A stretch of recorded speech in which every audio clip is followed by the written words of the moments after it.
This show is part of the RetroZap.com podcast network.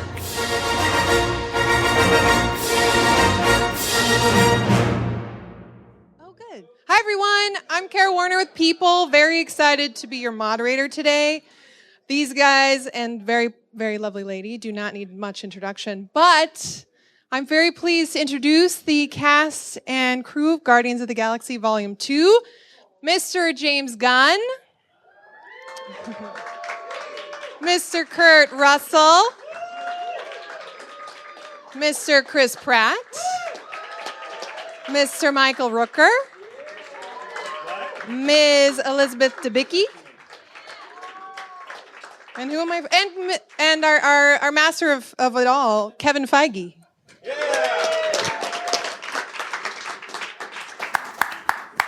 Okay, I'm selfishly gonna get to ask the first few questions, and I'll come to you guys. For the new members of the cast, what kind of initiation process was there, and what exactly convinced you to join this ragtag bunch? Is that me? Yeah, I'm the new member of the cast. Yeah. Well, James convinced me, obviously. He's extremely persuasive. Not that I needed convincing. And, I mean, initiation... I feel like my first day on set was when we were shooting in the throne room. And I was obviously terrified, but playing this extremely powerful creature. And which is a great juxtaposition in your head. And I remember sort of sitting up on the throne for a long time, and all the Guardians were in front of me. It was so intimidating. And it was about 2 hours before we spoke to each other, I think. And they all came up in this line to sort of come and say hello. And I was like, please come and say hello to me. Someone say hello to me. And then that was fine after that. You had it easy. They do this weird thing. I didn't quite know what to make of it. What's that? Finger in the... Yeah, and it's so weird. You have to do this thing you have to go to Chris's house. And I mean, I don't know how much I can say because it's really That's our thinker. It's just weird. I don't know what to say, but you have to do it. And I did it, and you and I get you to passed, watch. you passed, And we're in love. Wait, I think we need a little more. So you're saying that you had to. Chris is hosting a dinner party, and that's how. That's all you have happens? to bring over some food No. to begin. No, I'm just kidding. I'm You're just enough. No, I was. Listen, the truth is that when I read the script, I wanted to make sure I was kind of understanding it correctly, and I hadn't seen the first movie. I'm not much of a moviegoer, so I knew that everybody loved it, though. And I also knew that everybody, all of a sudden, one day I was doing Hateful Eight stuff like this, and all of a sudden, boom, boom, boom, boom, boom, my phone and the people around me would say, are you going to do, oh, that's great. Are you going to be Star-Lord's dad? Are you going to be Peter Quill's father? And are you going to do Guardians of the Galaxy? And I just was like, guys, I don't even know what they're talking about. And I saw the movie, and when I saw the movie, I immediately started getting it. But I also immediately started wanting to do it, and that was immediately followed by, everybody loved the first movie. What you don't want to do is do something that's going to make them not like the second one, right? So you do feel that pressure. I don't know about you, but it's like I said, I told James that. I said, I don't want to mess this thing up, so I need your help. Hello, like that. I think all of us in this room are fans of Mr. Russell and your legacy in cinema. Were you guys able to keep your cool? I know that you're a fan too. How was it having him on set being your dad? That's good. Off. It was terrible. He was a nightmare. Oh, wait. Put the back in your ear. There's this thing that happens, like you promise yourself you're not going to do this thing that happens every time you meet someone who's an icon, someone that you've known way longer than they've ever known you, and you've seen all their stuff, and you have this opportunity from time to time, if you're lucky, to work with someone like a Kurt Russell. And you promise yourself you're not going to do the thing where you geek out but it's a little inauthentic if you don't. Because if you just go in there and you be like, oh, what is it, Kurt? Hey, nice to meet you, Chris. And I don't acknowledge the fact that how much I love him and what a fan I am. If you don't get that out of the way, then it feels a little inauthentic. So I think I did that immediately. And then it doesn't really take that long to tell someone that you really love them, you really respect their work, and for them to go, yeah, thanks. And then that's it. At that point, you move forward, and there's this really cool thing that is probably the one thing I never would have imagined looking forward when I first moved to Hollywood, but like the greatest part of it, the biggest secret is you become somebody's friend and somebody's peer rather than a fan. And that's really nice. And I think Kurt and I have become friends. We connected on a lot of things outside of just the movie. And, you know, I have his cell phone number, and I'll give it to each and every one of you. Yeah. 310. Perfect. In coming back for doing the second one, is there one thing that you wanted to make sure not to mess up? That you feel like you really got the right movie. with this one? Listen. I wanted to continue the film from the first movie. You know, it was so many sequels are not good. And the primary reason in studying them seemed to be that so many of them just kind of do the same thing the first movie did with a different template. And so they say, oh, people like the dance-off in the first movie. So what's our version of the dance-off? People liked We Are Groot in the first movie. What's our version of We Are Groot? And instead of doing that, we really tried to let these characters grow and change. We want to watch them become new people and different people in every film that we come up with. And I think allowing them to just sort of be themselves and do their thing. I know that sounds strange because I'm writing what they say, but sometimes I'm just letting it happen inside my own imagination and letting the characters go where they wanted to go. I think the thing that I didn't want to mess up was just trying to be a rehash of the first movie. I think people were surprised by the first movie. People have been surprised by the second film. And to give people something new and something different from what they already had. Yeah. I couldn't help but notice, someone pointed this out to me, I didn't notice, but it seemed like Peter's shirtless scene was a little longer in this second film. I don't know if that was a request from someone or if it was designed. How did that come about? Well, that was my request, wasn't it? That was your request. Rooker. Yeah. In fact, we didn't know we were being filmed for that scene. That was Rooker often I asked remember it being my his question. male co-stars to be shirtless, and he enjoys that. Oh, yeah. No, that was Kevin Feige has a rule that, that's the one thing. He gave me full creative freedom, except right. there must be Chris Pratt shirtless in this scene. There's a beefcake clause. portion of that we have to meet. I will say the greatest shirtless scene in this film by far, though, goes to Mr. Michael Rooker. It's no joke. We were just talking about this 2 seconds ago. There's this really beautiful. I can talk about things that happen in the movie, right? Yes. We know. Be sure if you haven't seen the movie, when you do see the movie, be sure to pay attention to the moment we see Yondu for the first time. It's, in my opinion, a series of wordless, pictures that truly that moment to me is when this film transcends the genre. I'm not joking. It sounds like I'm doing a bit, and I'm really not. We were just talking about this. They're still laughing. It's so... We were talking about this serious. It's so beautiful because... And is it bad to talk about why I thought it was so great? Because I don't want to... Okay, I want you to come to your own conclusion and stuff, but Yondu is shirtless. He's essentially naked and really vulnerable. And you see that he's just, had sex with these, crazy robot prostitutes or something from space. And there's this look on his face. He never says a word, but you feel his pain. You know that he's hurting inside. You know that he's lonely, and you know that he's vulnerable. And then immediately you cut to him walking in fully clothed with his ravagers behind him in this sense of power. But because you saw him naked, you know what's going on inside of his mind. And that pathos carries the entire arc for Yondu through the whole movie. And I was just talking to James. It's fucking beautiful, man. It's so good. He doesn't even say a word. So that's way better than a guy who's like, I'm going to take my shirt off and sniff this one, put this one on, check it out. Yeah.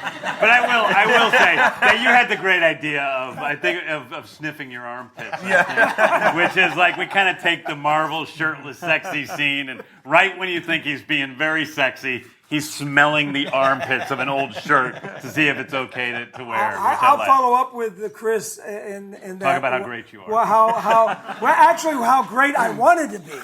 I worked my ass out so hard for at least 3 months before the movie, and I'm thinking, oh my God, I'm going to do this scene, and it just dawned on me there at that moment, about 2 weeks before I was going to do the movie, the scene that I shouldn't be in shape.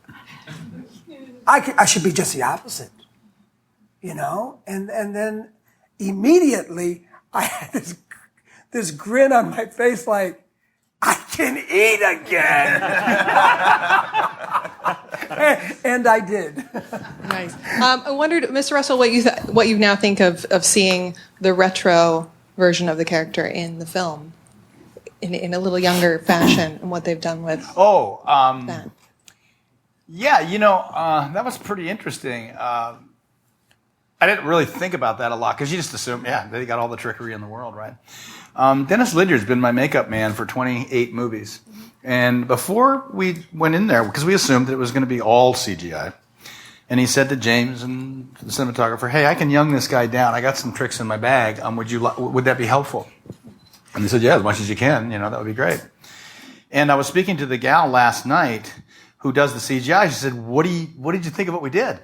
And I said, I thought it was great, but I understand you didn't do a whole lot. And she said, no, we didn't. And she said, we touched it up here and there. And she said, he did a fantastic job. He does have a lot of tricks, not just makeup, cosmetics, I should say.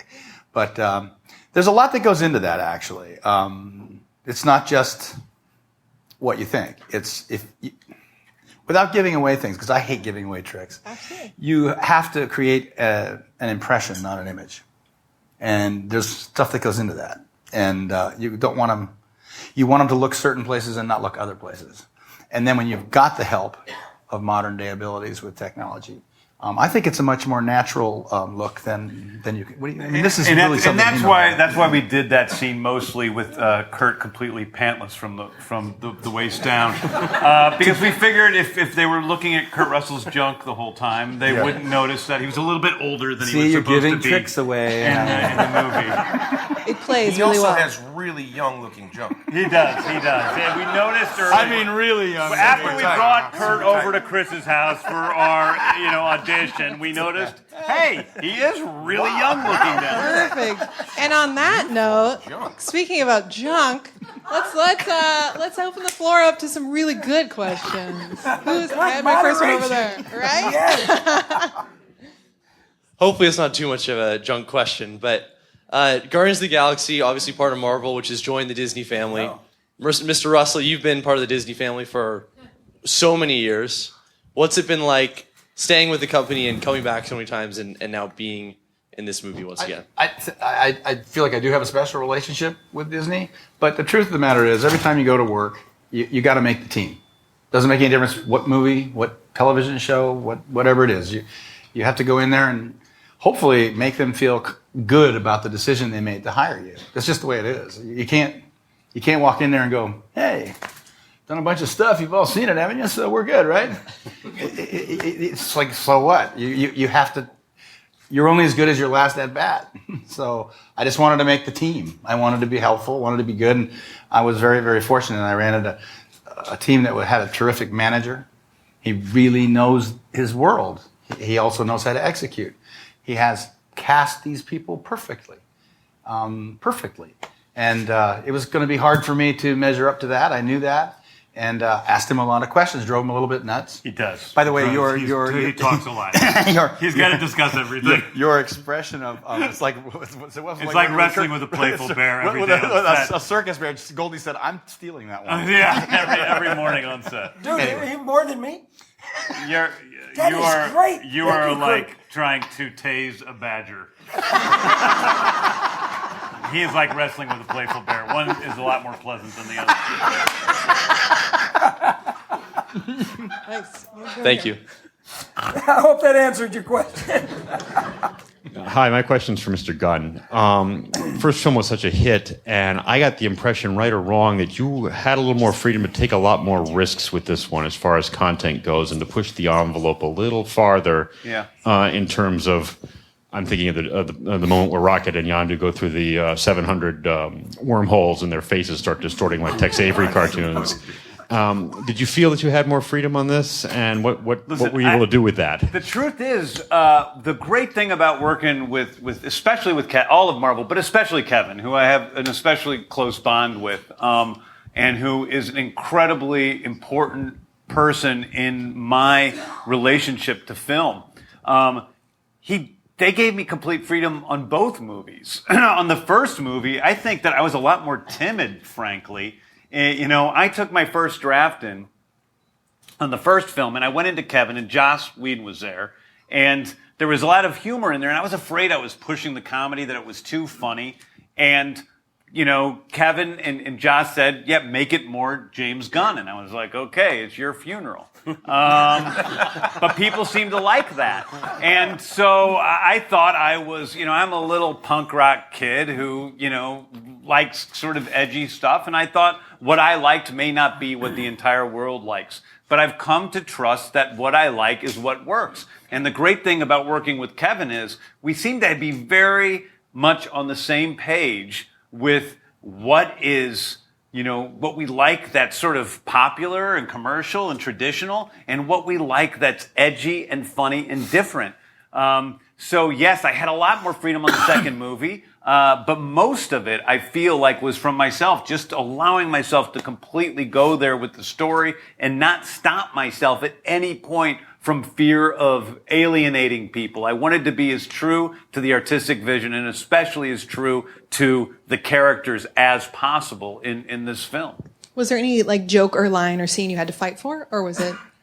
I mean, listen, there's one thing in the movie that I won't bring up because Kevin may not, in part I won't bring up because I may be wrong and Kevin was right, and in part because I don't want to, embarrass Kevin if I'm right. But there was one thing in the movie that we disagreed on. Only one thing in the whole movie, and Kevin let me have my way. And I appreciate it, but it's also... Good luck guessing what it is. It's a very small thing. You'll never guess what it is. Yeah, they're going to think it's like this is some big arc. Yeah. No, it's a thing. moment in the movie. And besides that, we never disagreed on I know what it is.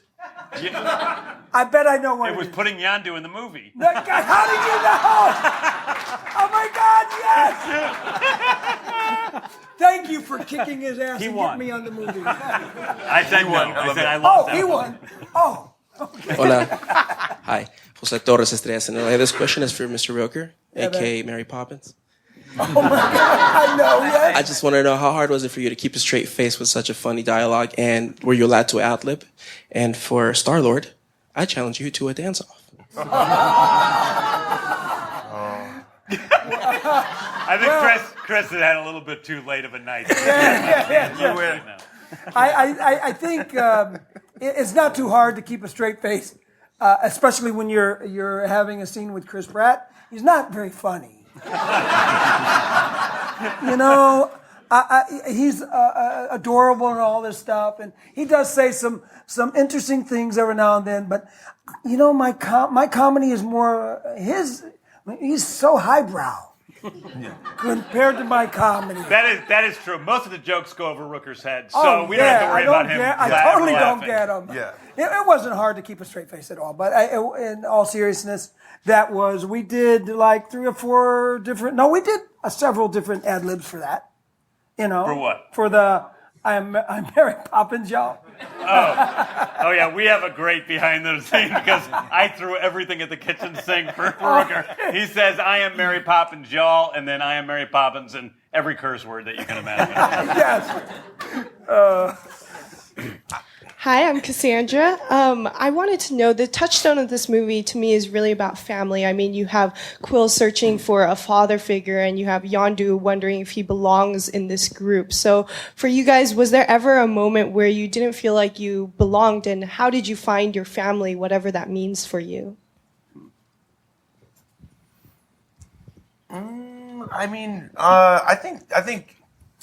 think it's the reason.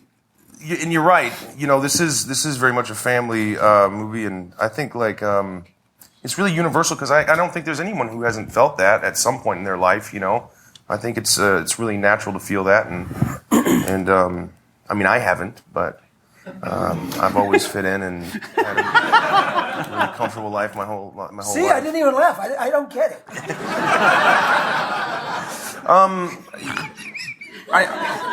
What do you think, James?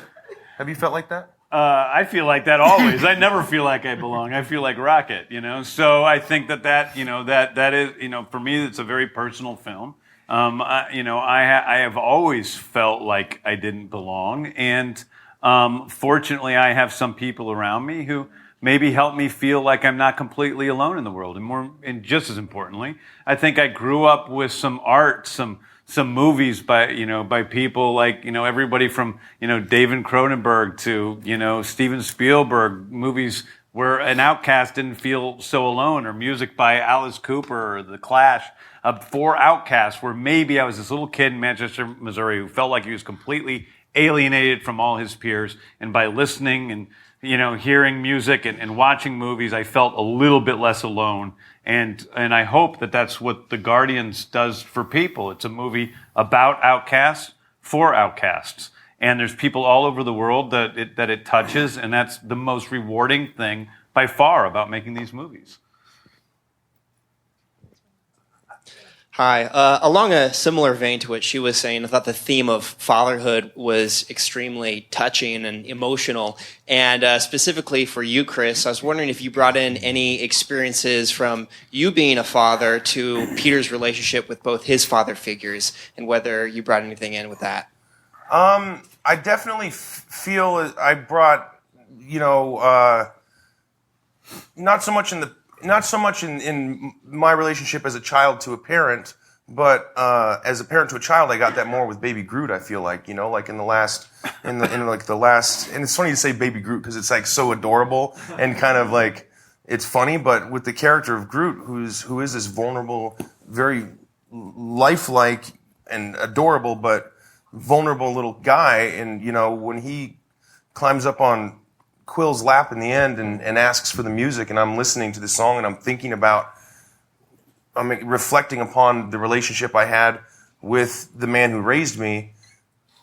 It's in that moment I realize that I've now entered the chapter in my life where I'm going to be the man who's raising somebody, and I'm gonna have to make some choices on how I'm going to be, what I'm going to take with me, because that's how, what I'll take with me, because that's how I was raised, and also what I won't do because that's how I was raised. And I think that's sort of the journey that every parent will take when they have a kid. And I think Quill kind of gets to that by the end of the movie. So you're not going to use the right cross to the ribs? Well, I don't know. Groot is gonna. I have to think about how strong Groot becomes. By the time he's a teenager, he'll be like kick the crap out of me. So I'm gonna probably give him. Real quick, what was the reference point on set for Little Groot? Was there did you know how adorable he was going to be? Yeah, we had a statue of Little Groot. So we had a nice maquette that we had made, and he was designed beforehand, and so we kind of had him around, and there were great times and moments on set when we just have this adorable little statue we would have standing there. And we'd have the scene, and all this stuff would be going on, and these guys would be acting their butts off and really putting their hearts and souls, and all of a sudden Chris would look over at that little guy and go, damn it, he's gonna steal the whole movie, And I would be like something. Oh, let's get a shot over here because I think Groot's gonna be trying to get a bug while this scene is happening. He's like, really? Groot's gonna be trying to get a bug while I'm crying about my father? That's gonna. You're a dick. Yeah, you, bro. It's cute. So cute. I'm James from Brazil. Speaking about the shirtless scenes, we see that today we are facing an era where men are being objectified in movies. So I want to know, right? So I want to know from Chris Pratt, and Kurt Russell, who was a sex symbol back in the day, if there is a double standard for men and women. Today. That's okay, I'm used to it. Back in the day. I want to know if there's a double standard for a sexual objectification for men and women, if it helps or hurts the career.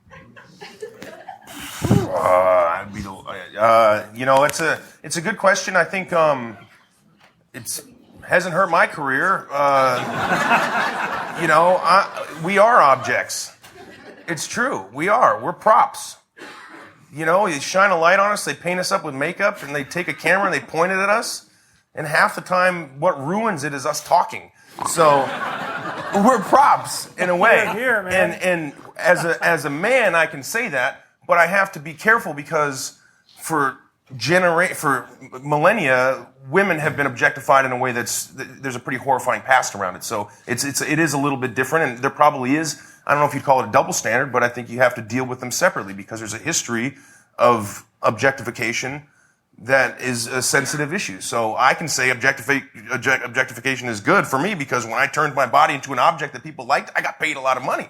And now my grandkids are going to go to a great college because of the object, you know? But you have to be a little sensitive about that because there are also really great roles. There are a lot more great roles probably classically written for men than there have been for women. And I think that's part of the issue is that is that it's not about being, sexually attractive or being, thought of as a beautiful object even. It's about a fact that many women in films today are reduced to being only that. And when Chris Pratt looks beautiful on screen, or Chris Evans looks beautiful on screen, or Michael Rooker looks hideous on screen,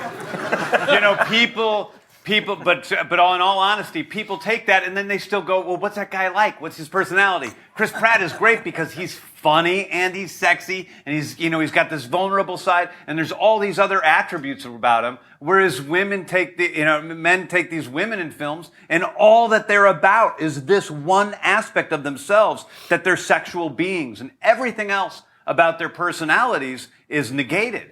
And I think that's the really difficult thing, and why it isn't exactly a one-for-one thing between men and women being objectified. And I think one of the things that we've tried to do with the Guardians films is to allow the women to be full characters. And I think that the character of Mantis in the movie, one of the reasons why we love that character is because people love, Chris Pratt and Zoe Saldana, and they're all kind of like the Clint Eastwood cool character. They're all funny, but they're also cool. But adding Mantis is somebody who's as funny and goofy and weird as Drax and Rocket and our goofy male characters. And that's a way to combat those stereotypes of what a male and a female actor can be. Right. And I was going to say, and within Aisha also. Yeah. And Aisha. Yeah. Well, as the woman on the panel, I just wanted to say that I think it's a really interesting question, but it always has to be about context.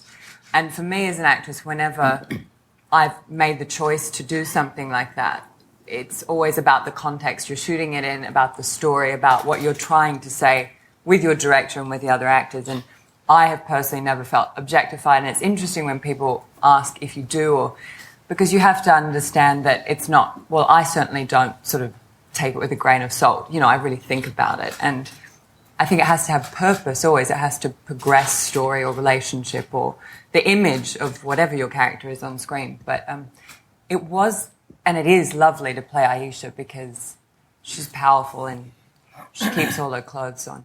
And sometimes a lot of clothes. Sometimes a lot of heavy clothing. But, although she did let her hair down in that one. She let her hair down, yeah. Yep. I just to forward that conversation. I think it has to be about context. I'll forward it. Oh, no. I objectify myself all the time. Context. I walked in on your trailer once and caught you objectifying yourself.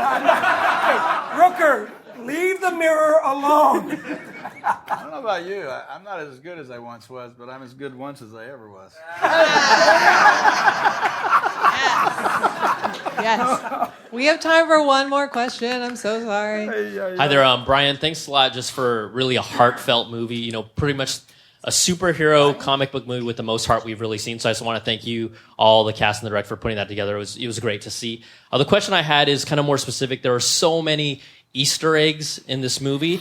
And so one that I wanted to see if you guys could confirm or just talk about is you show Sylvester Stallone's Stakar in one of the closing credit scenes, kind of almost reassemble a new team that might be hearkening to the 90s Guardians of the Galaxy group. I don't know if Ving Rhames is Charlie 27 or whatnot. Can you guys, Kevin or James, can you talk about those characters and if we're going to see them in the future?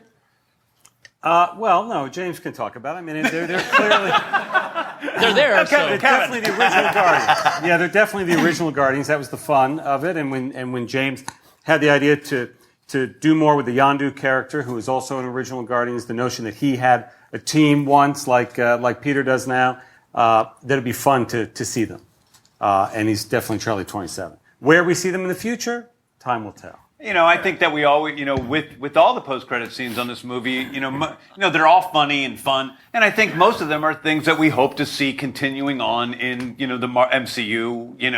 Now whether that's supporting roles in future movies or whatever, I think it would be great to see those things and those characters show up. Are you able to identify the rest of the teams?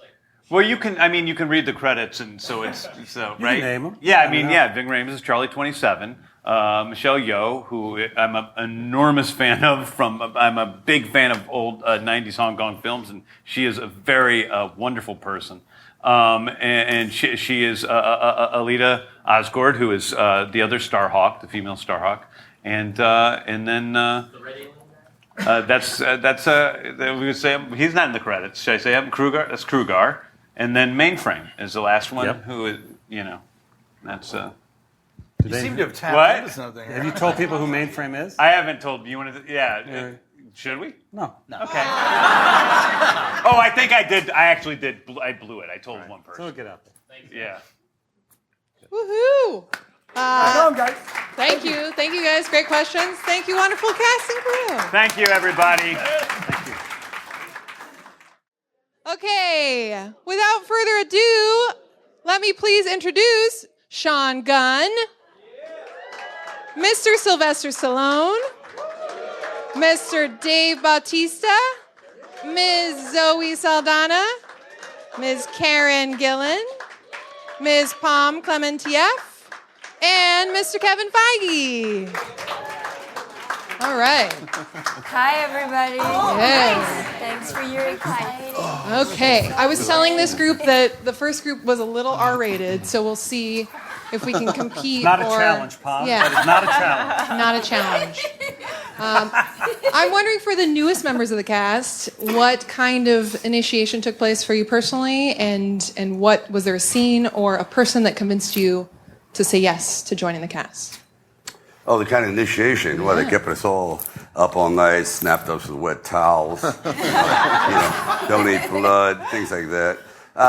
Actually, it was pretty painless. It was interesting because I love action films, but I haven't ventured into this genre, so it was quite an experience. And then when I walked on the set, you didn't see robots and things, 7 feet woman, we were 7 foot tall and everything else. I thought it was great. It was a great vacation. It's better than being up a tree in Burma. You know what I mean? Much better. Trust me. Yeah. And for you, Pom? What was it like kind of joining the cast, being initiated into the crazy bunch? I mean, I had such an amazing time. Where is James? We did 2 panels. He was on the first panel. Sorry, I'm looking for you. I'm on both. I have anxiety. He's anxiety.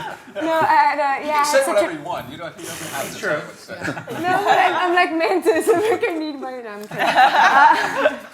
No, I had an incredible time with the cast and with the director, and it's one of my best experiences ever. So I can't wait to do it again. Yeah, that's good. I'm wondering if we could talk a little bit about the makeup process, the makeup hair process, and kind of where you go to be zen about sitting in the chair. And I don't know who wins the contest for the most time spent in the makeup chair, but if you talk a little bit about... I feel like we're pretty even on our makeup times. How long is yours? 4 hours. Mine is 4 too. 3.5 Sisters. Yeah. They take a long time. I talk my team to death. I've been saying this. I don't shut up from 2:30 in the morning until we're on set and James says action. I'm just like I just keep talking, and I feel like that's how I get time to go by, because if not, I'll just go crazy. There's not much to do at 2:30 in the morning besides sleep. So you can't eat, you can't really move around that much because they need your hands and your face, and your mouth needs to be shut because if you open your mouth, you're going to get a whole bunch of green paint sprayed into your mouth. So you just, you're on your phone and you talk in between, I get layers. very drunk. No, I'm kidding. I don't drink at 2 in the morning. She's from Scotland, trust her. She gets drunk. No, for me, actually, it's sort of become part of my ritual of getting into character now. It's quite interesting. I did this rehearsal as Nebula one time, not in the makeup, and I just didn't feel like her. It's like an imperative part of the process for me now. It's and I literally get to wear her skin, which is the closest I can get to her, so that's kind of cool. Yeah. And for you, Mr. Bautista, is it different this time around? Do you do it? How do you pass the time? I'm ashamed to even talk about it. It's not really a labor at all. It's about an hour and a half, and I literally just zone out for the whole hour and a half. Just tune out. That works. One of the things I think we've loved about Marvel is kind of more and more women are popping up in the films, which is great. Guardians, I think, does a really fantastic job of bringing us unique, wonderful, strong women. Can you all talk about that aspect in this film, and especially the sister relationship and getting to fight and kick ass together on screen? It's the greatest. I love working on all of that stuff with Zoe. I mean, it's the best. We have such a good time. We do, because we're very opposite to our characters, and Karen is very feminine and really? And goofy and a little clumsy because these sets are dangerous. Let's be honest. The grounds are never flat, and we're on wires and everything. And she's so long and lanky. She's like weapons everywhere. And I am. I mean, I don't think I'm bubbly, but I just never shut up. I'm either talking or laughing at something somebody's saying. But you're an amazing fighter. Zoe literally teaches me how to fight while we're doing it. She'll be like, if you turn your head like that and you strangle someone like that, you're going to look cool. And I'm like, yes, thank you. I'm like, Karen, come on, run, Karen, run, keep up. Okay. And Karen kind of teaches me, like, to just bring it. As soon as, like, James says action, she goes from, like, ugh, hey. And she's like this Nebula. And every time I would try to do that for Gamora, James like, don't do that. I'm like, oh, okay. I was trying to alter my voice and sound like cool. And no, don't do that. Yeah. But she just like changes everything from the look, the walk, and we're all like behind her going, like, who? That's Karen? No fucking way. She brings it. Nice. I wonder if you guys can all chime in on this, but Mr. Gunn, we know you have a larger part in the film than I think people realize, that you play Rocket, and you have a larger part in this role. I'm hoping everyone can kind of talk also about how great Sean is, because I don't think everyone knows about it. But can you talk about? Can you just come with me and say that to every room I enter? Let's all talk about how great he is. But can you talk about kind of juggling the two aspects and what you get to channel, what you like about channeling Rocket? And well, it's interesting, I mean, I played two roles in the movie.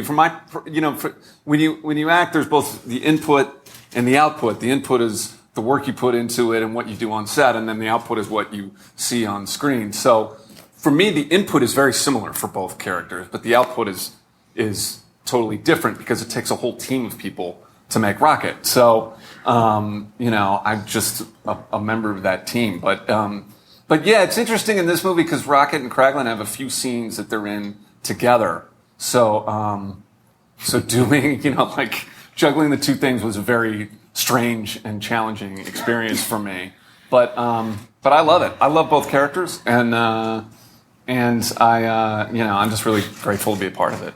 It's amazing. I don't think that that people really understand that that what Sean does just for the movie, like the references, like the intonation. He's so limber as well, so he manages to get like to shrink and curl up and be this big. So he's always like Rocket size, and he gives us all the passion and all the dynamic that we need to have from Rocket, because Rocket is the sassiest character of the Guardians, and I don't think that we would be able to respond to Rocket and more like Drax and Quill and Nebula too. Like we nobody would be able to respond to Rocket the same way if Sean wasn't playing him. And I know that Sean serves as the perfect reference for Bradley, because in post, I know for a fact that whatever you leave there behind for Bradley, is just what he needs to sort of catch up on everything that he's missed when we've spent those 4 months shooting. And James Gunn and I were talking about that last night, that it's just how like the Rocket of the voice of Rocket in this second movie. It's not that it improved, because it was wonderful in the beginning, because you leave it there for everybody to sort of pick up, and it's I'm not saying that Bradley picks it up, but Bradley really has the perfect reference, and then he paints over it, as an actor, and he adds his nuances and everything. But still, it's just Rocket is really composed of two very important people, and Sean is the mainest ingredient, and I just made that up. So you guys can look it up; it's the word. It's not just for Bradley. I mean, it is for the animators who are putting Rocket Oh, together. yeah. I can't tell you how many times in visual effect reviews James will say, "Go back to the plate," which means the original portion of photography with Sean, to get even little mannerisms of his eyes and his mouth. I mean, it really. I'm happy to talk about how great Sean Gunn is all day long. And in this movie, Kraglin obviously does a lot more. And there are a few moments where Kraglin brings the emotion and really sort of puts it over the top for me as I watch it. And although nobody else on this couch is allowed to talk about it, Rocket has encountered other Marvel characters, and I will tell you all of the actors have had an amazing time with Sean as he brings Rocket to life, and they can start acting off of him. It's really impressive. What end credit sequence does that appear in? For Mr. Stallone, can you talk a little bit more how your Marvel education or how people convinced you to kind of come in and what you thought of this? Well, world? I early on in my career, I just always became fascinated with mythology, and Joseph Campbell and Man of a Thousand Faces and so on and so forth. So when I started doing Rambo, whatever, there is an evolution that takes place, and each generation has to define itself and find its own heroes and find its own mythology. And this is this generation's, and maybe even the next generation's mythology. And when Kevin invited me on board, I said, this is interesting because I haven't gone here. See what I mean? I'm kind of earthbound. I'm terrestrial. You know what I mean? This is something that takes place in a whole other sphere where James and the Marvel people have created their own world, their own reality. So I said, yeah, let me visit. Let me drop in here and see what's up, where the future is going, And it was great. And it got me out of the house for my 3 daughters, which is really, thank you. That's why I gave you my salary back. My pleasure. This will be my last one until I open it up, but we did touch on it in the little bit of the first conference. Kevin allowed James to talk about what your role might be in another film, if you would like to tease us with. How many have you signed on for? I'll listen to you. No, listen, I believe it when I see it, Kevin. You know what I mean? This is Hollywood, you know what I mean? It's Hollywood, Nick. Fair enough. All right, where's our first question? My first quick question for Mr. Stallone is, since we have Kurt Russell in this, did you at all lobby for a Tango and Cash on-screen reunion? For the returning cast members, what were you most excited about returning to this? What was the most exciting part of the process? What was the least exciting part of the process? Well, as for Tango and Cash, listen, I can't stand Kurt Russell. So the further you keep him away from me, the happier I will be. So I lobbied to stay out of his scenes. And if you believe that, I have a bridge to sell you in Arizona, okay? Your turn. My favorite part was the makeup process. I'm joking. I think that what I loved the most, and it may sound selfish, but definitely the relationship between Gamora and Nebula. I'm one of 3 sisters. I've been itching and yearning to see more of a female presence in action films because I love action films. I'm not that deep. I'm okay. I love watching The Equalizer, and I'll watch that 50 times. Over any kind of dramatic piece. And so to have a film with three female characters that are adding such unique qualities to the film, and they are very relevant, and their relationships are explored deeply. I was appreciative and super excited, and in a way anxious, because I know that Gamora is a much more reserved character, so we couldn't make it a soap opera like I would have wanted to, because I wanted to be crying with nose goo and everything.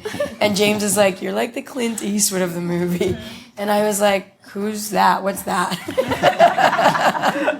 But anyway, that was my favorite. And my least favorite was obviously the makeup process. So, anybody? My favorite thing was basically working with everybody again. I mean, I think that, it's really a gift when you have a bunch of of artists come together to collaborate on something, and everyone is really putting their heart into it and really believes in the script and believes in the movie. There aren't people just punching the clock, and I think we get along well and respect one another a great deal. And just going back and being part of that process is awesome. Yeah, for me as well, it was really a luxury to come back into a reoccurring role. Not only where I was comfortable with the character, but I was also so comfortable with my cast members because they're people that I love and care about. And I knew they weren't going to judge me, so I didn't have to feel self-conscious about anything that I did. I mean, they just accept me for who I am, and they appreciate me, and they also are confident that I will deliver for them. And so that was my biggest luxury in this. How similar is your real life laugh to Drax's? No, it's nothing at all. Everybody knows that I'm a very understated person. I'm a little soft-spoken, but James is very big on Drax being just larger than life and projecting. He's constantly telling me project. Also, my eyes, it really irritates the hell out of James. I get nervous. I have this nervous energy, so my eyes wander constantly. And I go, stop doing that, just pick something and focus on it. And so I'll just start staring at something and I'll start delivering, and he'll say, project louder. Well, that's just, he helps me create that character. And the laugh we came about just by complete accident. It just happened. I was laughing and he said, can you do it louder? And the louder I started laughing, the louder I could hear him laughing. So he just was doing it to amuse himself, and he just wanted, the bigger it got, the louder he laughed. So I just kept getting it bigger and bigger until I lost my voice. And so that's how It was worth it. It works really well. Where is our second one? Oh, back there. Karen, I really liked the way you portrayed Nebula. I thought you did a great job exploring her backstory. Thank you. I was curious, a two-part question. I was curious how you got into that dark space where Nebula is. Mm-hmm. And also, since her relationship with Gamora kind of left off in a weird space, where is she going to show up next? Ooh, well, no spoilers. The dark space of Nebula. I just feel genuinely so invested in this character. I care so much about her, and I feel like I'm her lawyer, and I'm here to explain to everyone why she is justified in being a really mean villain, and she is. And for me, that is just to do with her backstory and her relationship with her father and her sister. And so I was just so excited to explore that in the second movie in such depth. I felt so lucky to get to portray that side of her. And what's she going to be doing next? You'll have to wait and see. I'm not saying anything. Cool stuff. Where's the next one? I think that's it. Oh, yeah. Hey, Kevin. Sean Gunn, you're amazing, by the way. I was wondering if you could talk more in detail about how you did the scenes where Kraglin and Rocket were in the same scene together, because James was telling me yesterday that there would be moments where you'd go over and do Rocket in the Kraglin costume. Yeah. Can you talk about how you did how you did the eye lines and how those scenes worked? I did a few. I mean, honestly, we just kind of shot around it. So, for the most part, if both characters aren't in the shot, then I would just be on either side of it, and then from time to time there would be, I remember there was one take where they were on my back as Kraglin, and so I'm standing there and I'm trying not to move too much, but I'm doing Rocket's lines with my voice, because Rocket, it's in the outdoor scene, when Rocket's when Yondu's arrow stops him outside, but. It was that was a weird thing to wrap my head around, but I just try to kind of prepare the scene twice from two different mental points of view, and then we just shoot around it. I mean, as best we can. So there were times when I would be in the. It's a lot harder to do the physical stuff as Rocket in the Kraglin uniform, but we had to do it a couple times. Yeah. You just contort yourself as much as I can. Yeah. Pretty impressive. Yes. Nice. Hi. I wanted to say I'm really appreciative about the amount of women characters in the film. I just think it's great. You don't see that very often in anything. And Kevin, I was wondering if there was a discussion about that, if you were trying to do that, or if there was any pushback. No pushback, and I think we always there are lots and lots of great female characters in the comics that we want to bring to life on screen, and it was very important to James to include these characters, and more than just include them, give them their own storyline, and have it be more than just their ability to fight or romance with a male character, and that's why I think Nebula and Gamora are a high point of the movie, and that relationship is one of the biggest and best arcs of the whole movie. Is that sister relationship?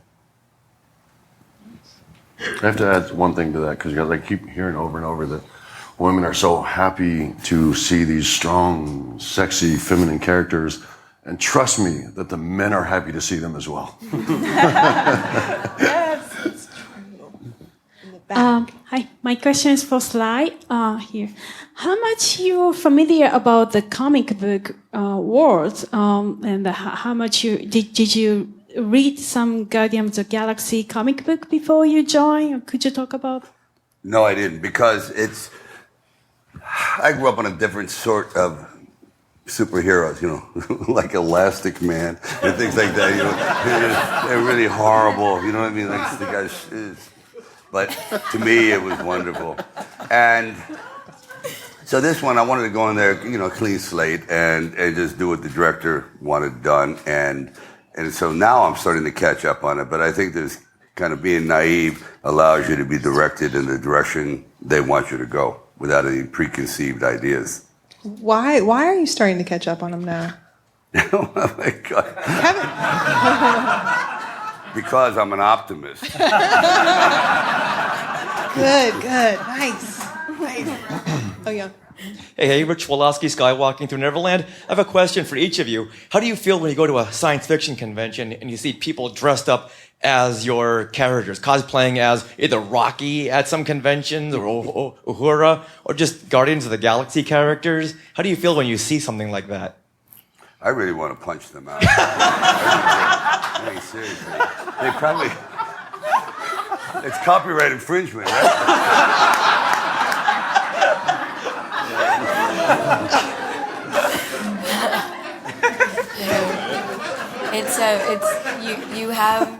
You have like an out of body experience each and every time, and you go through like different stages in your mind, thinking like it's like Wayne's World, like we're not worthy. You feel grateful. You feel so lucky that you got to play a character that impacted people, or you're a part of something so special that it continuously impacts people so much so that their devotion drives them to go to these places, and they congregate and they celebrate. And then you're there, you're like their best guest, and you feel very humbled. But I still have a hard time believing that I'm here. I'm a geek from Queens. Like I grew up like in a 2-bedroom apartment, and I've done 3 science fiction movies. And I guess by running away from boxes, I found a good place in space. For me to feel happy and free. Great job to all of you, especially Sean Gunn, who I am happy to talk about how great you are. Killed it as 2 characters again. And you were also great in The Belko Experiment, written by your brother. Thank you. So, if the Guardians of the Galaxy were put into The Belko Experiment, which one do you think would survive? Wait. God, I don't know. What do you guys think? I felt like Gamora. I would? Yeah. Always Gamora. I don't know. How? I don't know. Yeah. Me, I would That's a make good everybody question. scared. We wouldn't fight each other. That's true. Yeah, that's true. I don't know. We wouldn't fight each other. I don't like to think in those terms. We wouldn't fight each other. We love one another. On this side. Oh. Hi, this question is for Karen.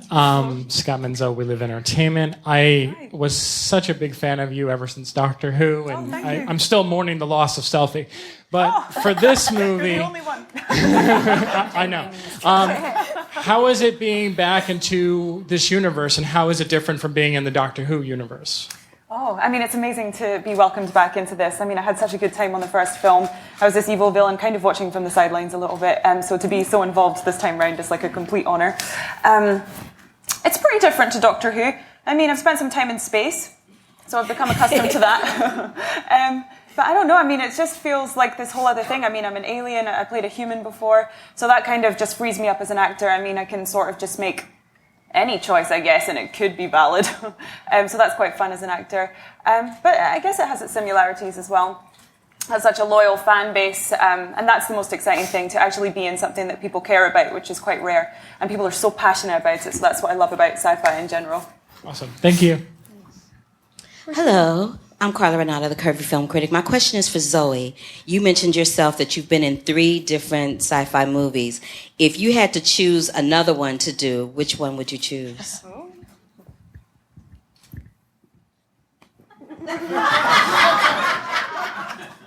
Dune. I was Lady Jessica, like every other Halloween.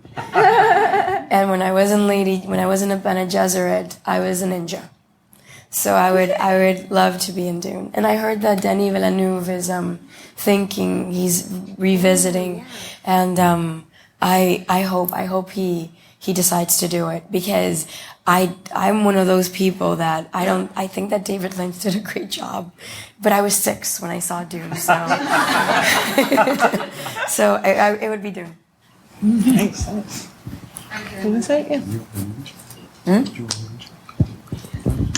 Hey Kevin, this is just another question about some of the characters we saw in the cutscenes that you helped eloquently explain. Why did I come on the panel twice? I don't know. I'm glad you came back. We saw for the first time, at least from what we can tell, the Watcher Uatu in there. There were at times funny rumors how Stan Lee might be the Watcher in some way. So I'm not sure if that was a nod to that. Could you maybe say if that was, and then also how you expect to see Uatu in kind of this overall universe story with Thanos coming up? I wouldn't say you saw Uatu. I would say you saw some Watchers. Oh, okay. Okay. You just saw some Watchers. And yes, we always thought it would be fun. Stan Lee clearly exists, above and apart from the reality of all the films. So the notion that he could be sitting there on a cosmic pit stop during the jump gate sequence in Guardians was something very fun. And James had that idea, and we shot that cameo and loved it so much.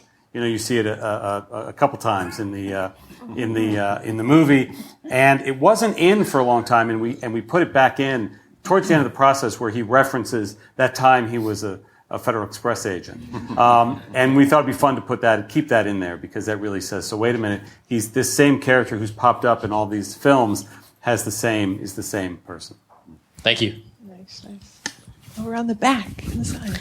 Hi, this question is for Mr. Stallone. I've watched your movies my whole life, so my question is, doing Guardians of the Galaxy 2, have you checked off all the boxes now as an actor? Is there still something out there that you want to do?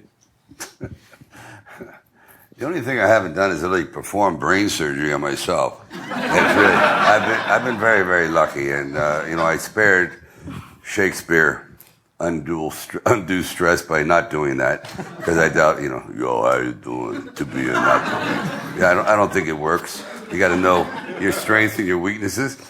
So this is definitely venturing into a new area, and it takes a lot of skill to work in these films. It's one thing to do the kind of action films I do, but this thing, there's a lot to it, and I was very, very impressed by the patience and the professionalism and the overall skill set that these people possess.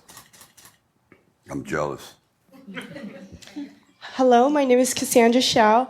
There's a great scene in the movie that I loved in which Nebula says, "You're not friends, all you do is fight." And Drax says, "No, we're family." So I was wondering for you guys, what does family look like to you growing up and now? That's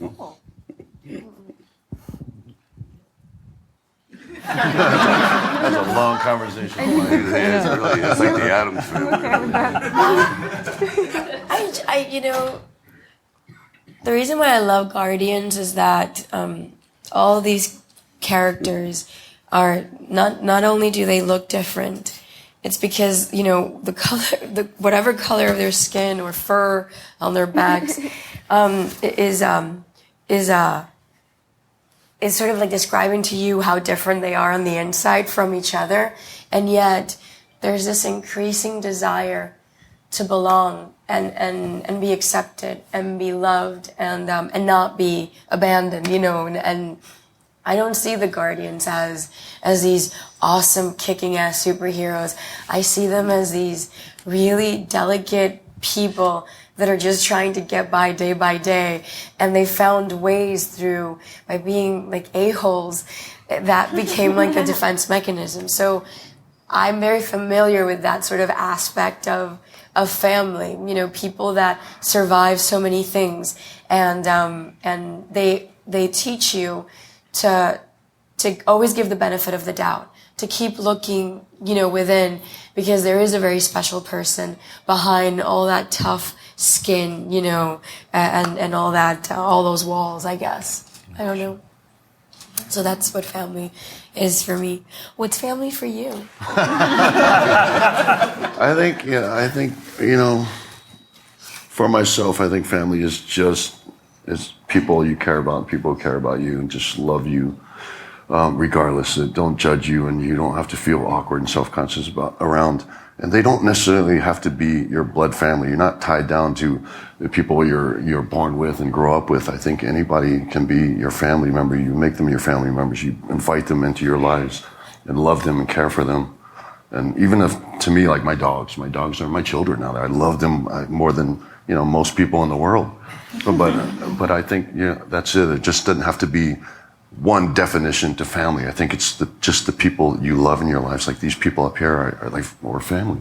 You know, I think that's what it is, and I think that's the message of our film. That, you know, even though families may be dysfunctional, it's still at the end of the day, do you love this person? Do you care for this person? Would you do anything for this person? And if that answer is yes, then they are your family.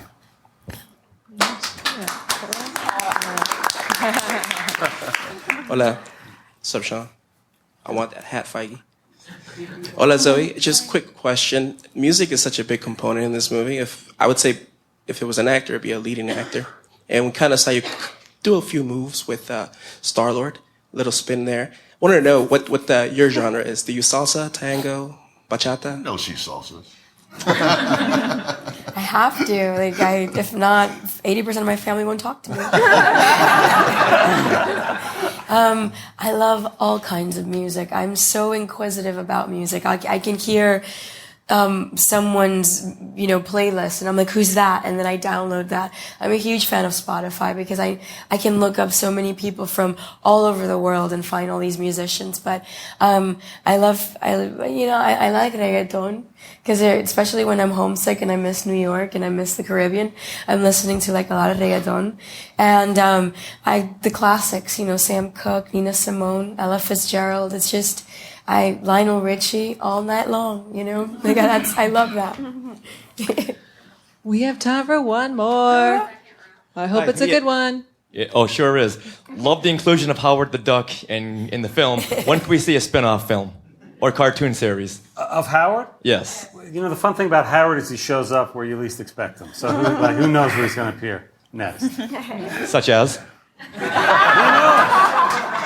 Summer of. Kevin Feige is a master of not answering, but answering. It's my favorite thing to ask. Real quick, I just wanted to follow up before we go on the aspect of music in the film, because I think it's everyone. We all love it so much.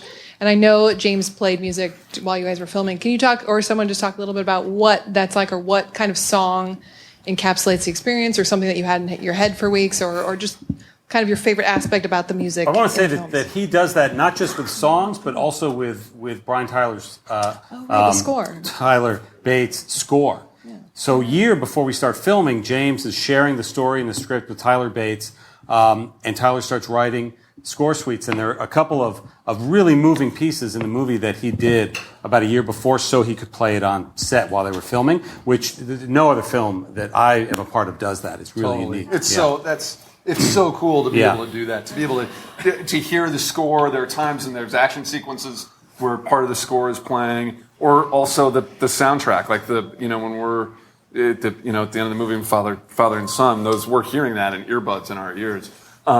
That's really awesome. Like to be able to do that for a movie is very cool. Nice. Well, good. Well, we'll all download the soundtrack, right? Yeah. Nice. Thank you guys so much. Thank you. Thank you. To our Skywalkers and Tweetwalkers, thanks for listening. Skywalking Through Neverland is created and produced by Richard and Sarah Woloski. Original music by Rob Dellinger. Creative consultant Mark Augushowitz. Technical advisor Peter Heitman. Facebook administrators Donald Wicks, Joey Pittman, and Norma Heitman. Skywalking Through Neverland is intended for entertainment and information purposes only. Any sounds, music, and clips played during this podcast are the property of their copyright holders. All original content is property of Skywalking Through Neverland, all rights reserved. Sorry, had to be said.